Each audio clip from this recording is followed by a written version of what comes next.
I sat in my office brooding over my day with a nice glass of whiskey, but it didn't go down as smoothly as it usually did. The day just didn't make any sense, and my lack of sleep wasn't helping. I had spent half the night pacing outside of Grace's door to make sure she was okay and was fine.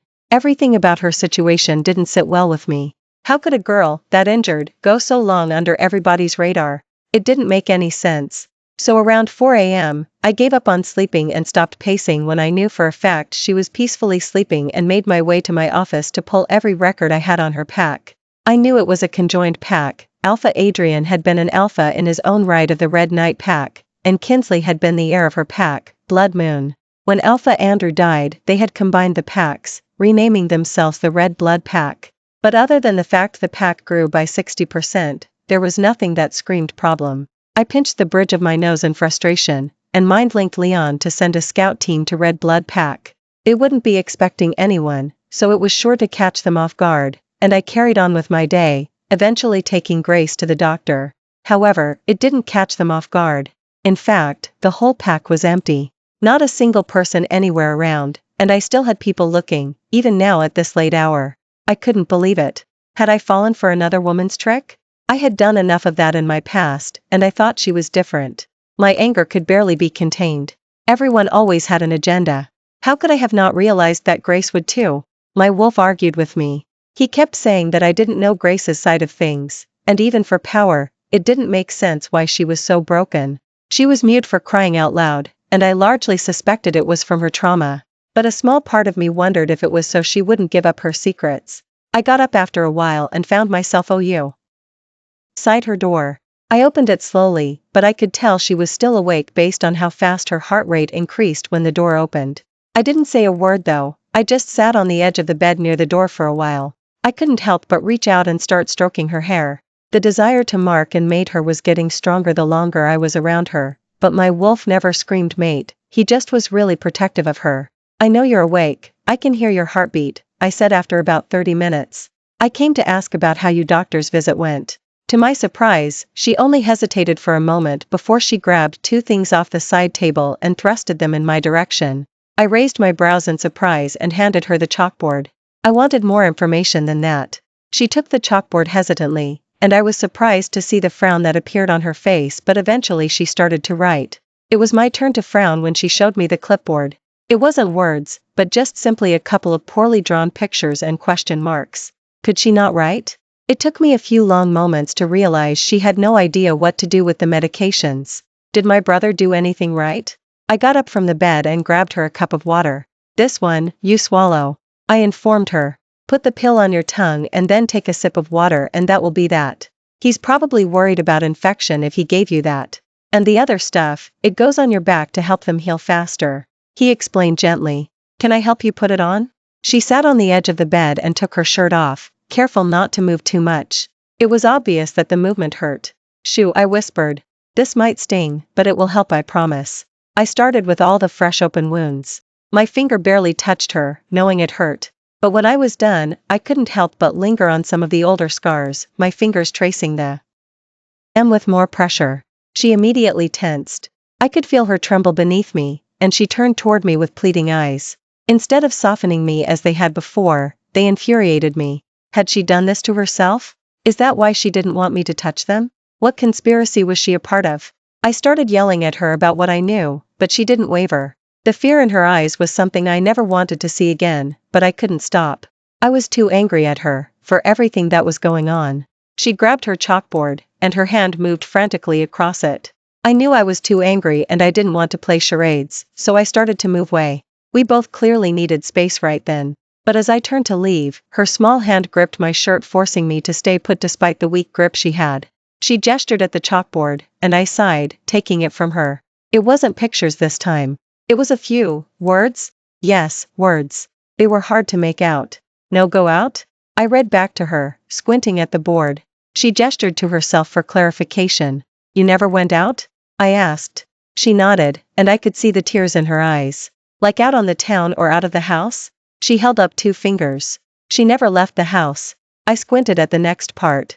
The word no was clear, then there was a stick person and word talk with an X on it.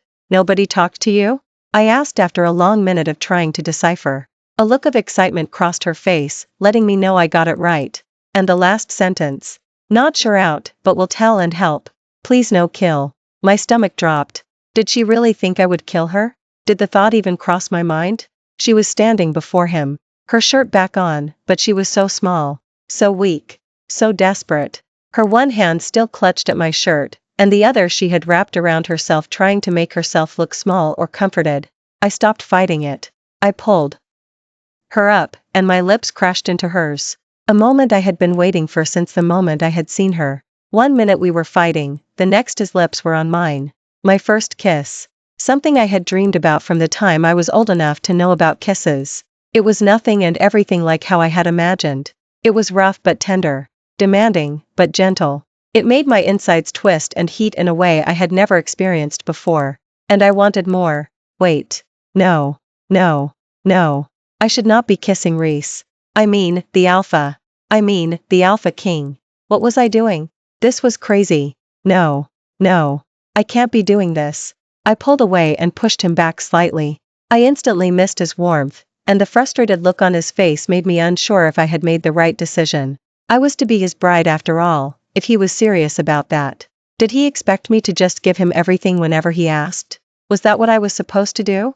I felt my body begin to tremble with fear again. What if he decided this was the last straw and now, he was going to kill me? I looked away, hoping to make myself disappear.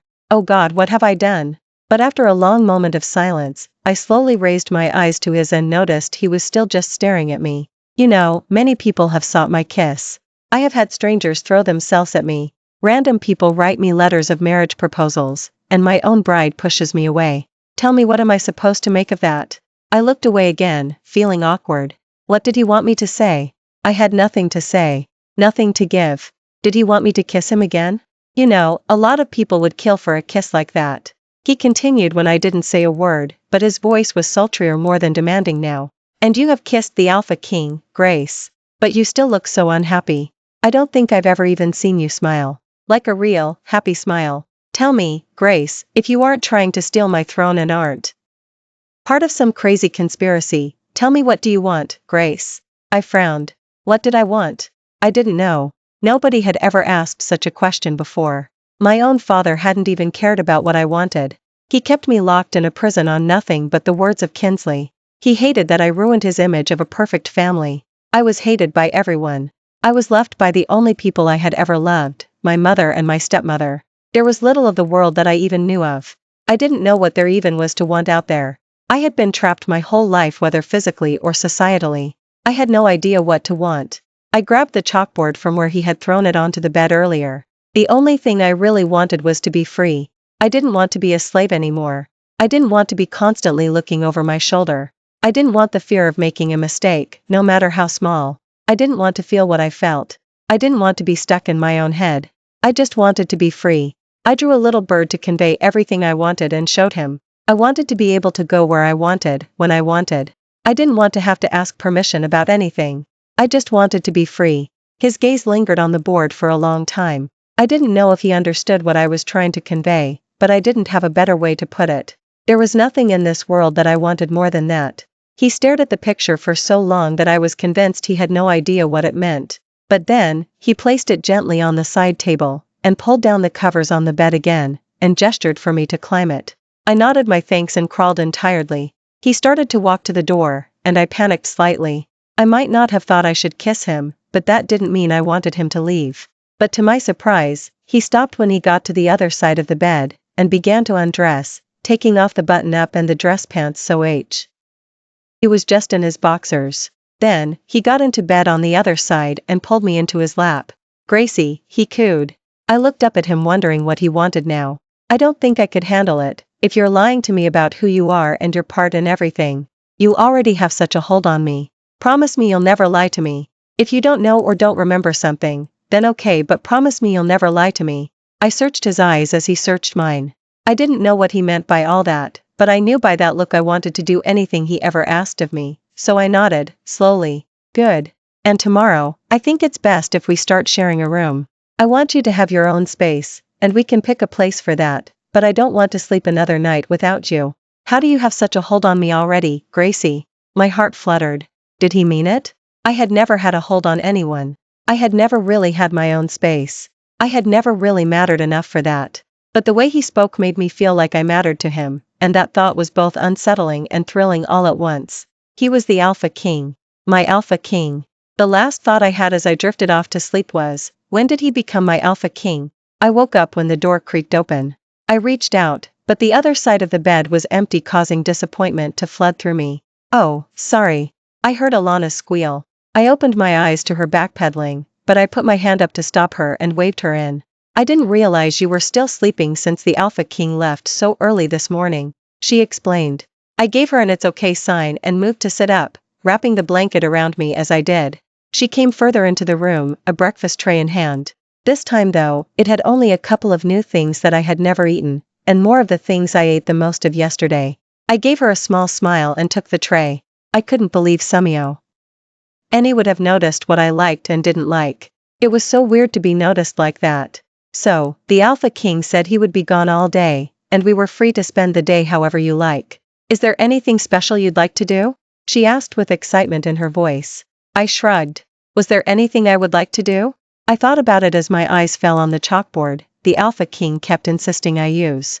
My picture of the bird was still on it. What could I do to at least give myself the illusion of freedom? I would feel more confident if I knew my way around the house better. I grabbed my chalkboard between bites and drew a picture of a flower, hoping she'd understand. She squinted at it before smiling in understanding. "The garden?" she asked to make sure she was right. "You want to explore the garden?" I nodded eagerly. I didn't realize how much I wanted to until right now. Especially because I loved flowers. I always had. I grabbed the chalkboard back and started to draw again.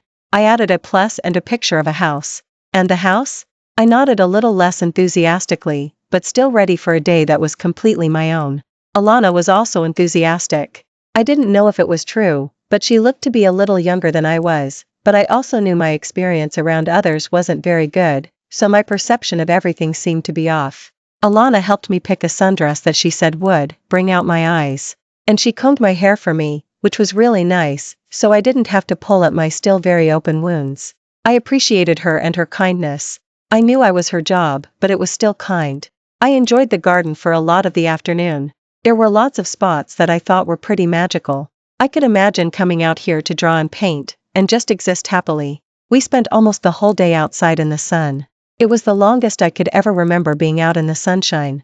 It was getting dark by the time I finally allowed us to go inside to explore the house. Alana chatted away, not caring that I didn't talk back, and sometimes she'd ask me questions, and I'd draw it out or write in simple words to answer her questions.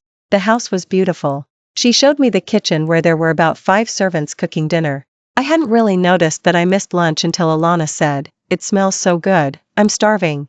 She grabbed a snack, one for her and one for me, and we continued on our way. I saw the dining area, the family area, and the game room. She also stated that there was an indoor pool on this floor as well, but it was closed right now, so we couldn't go see it. There were only like 6 bathrooms on the first floor alone. Then we walked up to the second floor. This was where a lot of the people who worked here lived. Alana showed me her room. She had a hot pink accent wall, and posters of all different bands hanging everywhere. I couldn't help but find a little bit of joy in it. We made our way up to the 3rd floor. This was where a lot of unmated pack members chose to live. Alana said that this floor gave off frat boy vibes. She said they always had music playing, and they tended to take the party wherever they went. The 4th floor was where the beta and gamma lived. They had it separated into 2 separate living spaces, so we couldn't go in, which I was okay with. I was really starting to tire out a bit. The next floor required a password that Alana happened to know. She said if it wasn't for me, she wouldn't be allowed up here. Half of it was a bunch of offices for the Alpha King and his leadership team. There were multiple meeting rooms, and they even had a mini kitchen filled with snacks. The final floor was the floor the Alpha family lived on. It required another password to access. I had learned from Dr. Sonnet that their parents had died fairly young, but all 3 brothers still lived there, even if I hadn't met the other brother yet. Somehow, I had gotten a room on the Alpha floor. I was a little unsettled by this, but it also felt reassuring to know that there was so much security, and that I was so close to the Alpha King. "Do you want to go to dinner now?" Alana asked, once we were finished with our tour. I shook my head, no. I was ready to go, just lay down now. "Do you want me to stay with you?" I again just shook my head. I didn't want her to miss dinner on my account when I wasn't hungry. Okay, well then have a good night, Gracie. She smiled at me, and I tried to return it. When the door closed behind her, I stood there for a moment, taking in the large family room and kitchen. It was all decorated exactly how you would imagine a mansion to be decorated. It was stunning but in a very prestigious way. It was all a lot to take in. Hello. A voice pulled me out of my head as I started to my room. I turned and did a double take. The man looked nearly identical to the Alpha King. His hair was a little shorter, and he wore glasses, but the family resemblance was uncanny. I assume you are my brother's new bride, Grace, yes? I nodded hesitantly. I'm Caleb, his twin. I have heard so much about you. There was something in his voice that made me uncomfortable. I didn't want to be talking to him anymore, so I turned to leave. He grabbed my arm, spinning me around back toward him. What's the rush? He asked, and I recognized that look in his eye. It was the same that Adrian had most of the time. The one a lot of men in my old pack had when they saw me. Let go. A voice from behind me said dangerously. I breathed a sigh of relief as he let go, and I scurried behind the Alpha King. Touch her again, and your hand will be severed from your body, the Alpha King threatened. Relax, brother, Caleb smiled mischievously. I was only welcoming your new bride. We are going to be family after all. He then winked at me, and I stifled a surprised gasp. My stomach twisted. I hated the way he was looking at me. The way he was eyeing me like I was something he could win. Like I was a prize or a piece of meat. It made me feel sick. I could also feel the tension radiating off the Alpha King. He was barely containing his fury, but whether it was at me or his brother I wasn't sure. Keep your hands to yourself, Caleb. We will not be sharing, and I will not be so kind that time. There was a threat in his voice that surprised me. I wouldn't have expected them to be on bad terms, but the way the Alpha King spoke to his brother made me think something had happened between them over a girl before. Maybe one of those many women Dr. Sonnet had been telling me about. Grace, let's go. His hard demanding tone drew me out of my thoughts immediately. I let the Alpha King pull me away into a room that wasn't the room I had been going to. But his words from last night rang back through my head. We would be sharing a room from now on, and I had no idea what to expect from that. The room was bigger than I expected. There was a sitting area, and a mini kitchen, and on the other side of everything, his huge bed sat. I wasn't sure if red was his favorite color or just the color he chose for his room, but there was a lot of red. Everywhere. I stood nervously as he opened the door to his room back up and called in a servant by the name of Eloise. She was an older woman, but she had a kind face, at least I hoped she was kind. You called, my king? She asked politely. Yes. Run Grace a bath, please. She nodded, and immediately moved toward what I assumed to be the bathroom. I couldn't help but feel panicked inside. Did he want to bath with me? Was I ready for that? I will go to the other bathing chamber down the hall. When she's done, come and draw mine up please. Eloise nodded again, and didn't say another word. She filled the bath with all sorts of things that I didn't know, and she laid out my pajamas for after. They looked new. They were red and silky. I didn't start to undress until I heard the door shut behind her. I was very much looking forward to this bath. I felt filthy from being out in the garden all day, but really I just loved being able to feel clean. After a good portion of my life not being able to bathe regularly, I was excited to have this opportunity. The water felt like heaven. I would have given anything to not move from it ever again. I laid my head back and enjoyed the feeling. Grace? I startled at the voice, forcing myself to look around to figure out where I was. Grace, tap twice if you're okay in there. I quickly tapped, realizing I had fallen asleep in the bath, and that the Alpha King was back already. I wondered how long I had been asleep, and I wondered if he would be mad I took so long. I quickly washed up in the cool water and got out. I dried my hair with a towel, put on my new pajamas and walked out to the bedroom. The Alpha King was sitting on the bed surrounded by papers, looking incredibly attractive. His hair was still wet, and his robe sat loosely on his shoulders, revealing his bare chest. I couldn't help but be in awe of what I was seeing. It looked like he left me space on the bed, but I hesitated. Was this really what he wanted? A wolfless, traitor girl? He noticed my hesitancy and gestured for me to come to bed. I walked slowly over, but when I got to the bed, I froze, partially hoping he'd change his mind. Instead though, he just smirked. He looked amused at my hesitation, but I didn't know what there was to be amused by. Then suddenly his arms were around my waist, and he was pulling me into the bed gently. I laid down uneasily and tossed and turned for a few minutes before turning back to him. He was still very engaged to his papers, and I wondered what it was that he was possibly working on. The longer I laid there, the more I thought about the girls BEF. Or me. Had they slept in this bed too? Had he rescued them the way he had me? When did he turn on them, and would it be the same for me? Before I could lose my courage, I grabbed my chalkboard and started thinking about how to ask. I quickly drew a picture of a girl, then an arrow and then another girl with an X through her. I could see Alpha King Reese staring over my shoulder as I drew once he heard the chalk against the board, but he waited till I was done before saying anything. His brows furrowed as he looked on, and I fidgeted with my hands nervously. "Are you asking about the girls before you?" he said after what seemed like an eternity. I nodded, still feeling hesitant about asking. "So you've heard all the rumors then?" he asked. I nodded again, not looking up from my hands. "Gracie, you know I won't hurt you, right?"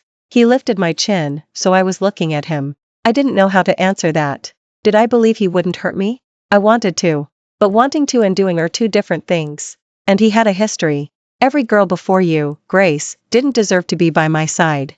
They all just wanted me for the power. Each and every one of them either betrayed me, or wanted my status or my wealth. None of them wanted me for me. And I deserved to be wanted for me. I never loved any of them. I looked away, unsure of what to make of that. Did that answer my question? Kind of. But how does one even betray the Alpha King? Grace, he brought my attention back to him. Can I tell you something really important? I nodded, and my stomach started to do little backflips. Me and my wolf think you might be our true mate. The way you make me feel. Well, I've never felt anything like it. It's like I want to burn the world down for you. I think I would do anything you ever asked of me. We can't be sure because you don't have a wolf, but Grace, you make me feel like no one else has ever made me feel before. My cheeks flushed at his words, and my insides felt like they were burning alive. What could a girl possibly say back to that? He leaned in, pulling me against his chest. I trembled nervously, but I also felt safe.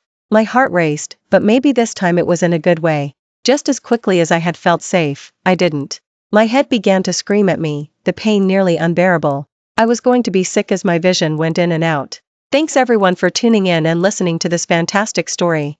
Just a quick heads up, all the books featured on this channel come from Reading, your ultimate hub for staying on top of web novel updates, so you'll never miss a chapter again. I've already dropped the link to this book in the comments section below, so jump in, share your thoughts, and chat with fellow readers.